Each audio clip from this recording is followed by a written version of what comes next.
Maali minatti salphatu? Deemtee haadha ijoollee intala dargaggeessa qabdi ilmi ishee amma kee ga'u deemtee waan garaa kee yaadde dubbachuuf sababiin godhinaa ta'e moo fuudhuu kosi dhibe kanuma adda baasne. Jira lamaanuu na dhibe tokkoffaan nama wallolanitti jirutti jiru sagalee isaanii dhaggeeffatanitti jirtu viidiyoo isaaniillee warreen daawwatan jiraachuutii dandeessu. Namoonni yeroo tokko gaafa abbaan manaa namarraa deemu waan isa malee jiraatan isaanitti fakkaata garuu jireenya jechuun ati nan jiraadha jette taanaan daa'ima kuna guddifadha jette taanaan kutannoo qabatte taanaan wanti hin danda'amne hin jiru. Nagaallee hin daganne nagaa fi jaalalli waaqayyoo haala bakka jirutti isiniif haa baay'atu. Obboleeyyan koo amantaa biroo taataa yoyyaa ashama harka fuunee jecha har'amoo viidiyoo biraatiin walitti deebineetii jirra. Akkasuma viidiyoon keenya har'aa akkuma itti fufee jiraa fi fayyoodha. Maaliif taanaan jireenya dhala namaa keessatti fayyoo shamarree cimtuu fi jabduudha. Akkasuma wanti miidiyaa kanarraa jechoonni badaan irree akka isheen deebisnee akka itti cimtee daa'imman ishee guddifattu namoota yuutuubaroota Oromoo keessaa biyya Arabaatti kasirriitti yuutuubii banatanii irratti dalagaatii jiran keessaa ishee tokkodha jechuudha. Maaliif taanaan jireenyi biyya keessaa nan daangessu jettee daa'imman guddisaa akkasuma yuutuubii ishee irratti wantoota garaagaraatti hojjechaatii kan ooltu jechuudha. Asuma irratti galaalaa kasinaafisiise ana fuudhuu kooti moo maalidha kan jedhu namoonni yeroo ammaa kana gaa'ila namaa keessa seenanii gaa'ila namaa jeeqan piraankis ta'achuu danda'a riilis ta'achuu danda'a wantoonni piraankiidhaan eegalaman riilii ta'aniitii mul'atu jechuudha. Keessattuu gaa'ila keessatti piraankis ta'e otoo gaa'ila keessatti piraankiin akkasii hojjetamu ta'uu baate baay'ee namatti tola jechuudha. Yeroo tokko gaafan taa'ee ilaalu piraankiinatti fakkaata yeroo tokko immoo jecha michoo dhugaadha.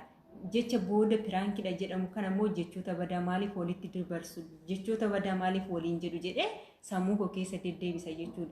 Osoo har'a piraankii ta'ee daa'imma fayyoon qabdu dura akkasiin harkatti qoshooshee deemi maal jedhee akkasuma immoo mucayyoon akkamiin kana godhi jedhanii sammuun ishii waa kanaa qabatee akkamitti yoo piraankii ta'e hojjetti kan jedhu anaaf hundumti isaatiyyuu gaaffiidha. Moham hundumtuyyuu ta'e fayyoo jettuu shamarree cimtuudha. Akkasuma immoo ani akka kiyyaatti jiraan dhuguma fayyoo dhiisee intaletti ishee sana fuudha jedhee hin yaadu jechuudha. Maaliif taanaan namoonni tokko yeroo ammaa kana shamarran keenya baay'ee dhiirotarraa shamarran keenya kan jaarsa namarraa fudhachuudhaaf tattaafatu jechuudha. Maaliif akka ta'e hin beekan namoota miidiyaa irrattis ni argitu lafarrattis ni argitu osoo warreen qubaa hin fuune jiranu kan haadha manaa qabaatee ijoollee qabaatee irratti kan isaan eenyu jedhan maaliif akka ta'e garuu naaf galuuti dide meeqa keessantu akka kiyyaa gaafii isinitti ta'e jechoonni akkanaa jireenyi dhala namaa erga jiraanne jedhanii jireenyatti dhaabbatanii namatti badus namatti tolus abbuma ishee jalqabaa sana faana jiraachuun baay'ee namatti tola jechuudha. Keessattuu daa'ima walirraa horatanii warreen gargar bahanii baay'ee nama dabbara jechuudha. Maaliif taanaan kan miidhamu haadhaaf abbaa sana osoo hin taane daa'imman gidduu isaaniitti jirtu daa'imman sun na dhalaa hin jenneeni fedha isaaniitiin kan daa'ima kana dachee kanarratti fidanii daa'imti isaanii immoo akka isaanii sammuu burjaajessuu hin qaban jechuudha. Yeroo ammaa baay'inaan kanan argu namoonni haadha manaaf abbaa manaa ta'anii daa'imman godhatanii gargar bahan ani isaaniif miti kanan bo'u jechuudha. Daa'imman isaan gidduu jirtu sanaaf maaliif jennaan daa'imti tokko haadhas abbaas ni barbaaddi jechuudha. Ganamas galgalas haadha ishii gidduu abbaa ishii gidduu teessee jiraachuutii ni hawwiti jechuudha. Unkaan daa'imman dhiisati otuma nuti nummaan warri gurguddoon kun maatii keenyarraa fagaachuu baannee hedduu tokko kan namatti tolu jechuudha. Isaa warra daa'imman dhiisati gaafa daa'imti haatii fi abbaan gargar deemanii sammuun isaanii hin burjaajaa jechuudha. Amma haadha bira yoo ta'an irra caala haadha bira taa'u gaafa haadha bira taa'anii abbaa isaanii sana yaadu.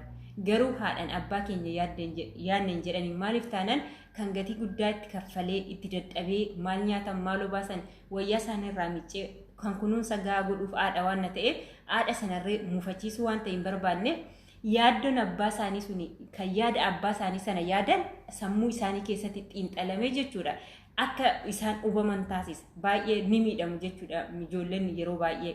Kanaafuu osoo piraankii ta'ee piraankiin keessanis asumarratti dhaabbate yoo dhugaa ta'e immoo jira abbaa ijoollee keetii haadha ijoollee keetii wayyaa ijoollee waaqayyo babbareedduu kana siif kenne waan ta'eef ijoollee kee osoo guddifatte baay'ee tokko natti tola. Akkasuma fayyoo cimtuu koo asumaan jabaadhutii itti fufisiniin jedha. Viidiyoo koo har'aa yoo jaallattan laayik sheer sabiskiraayib gochuun dagatina. Warreen immoo maamila maskii fiqiriin taane kottaa maamila kootti dabalamaan isiniin jedha. Hanga viidiyoo biraatti walitti deebinutti turtii gaarii.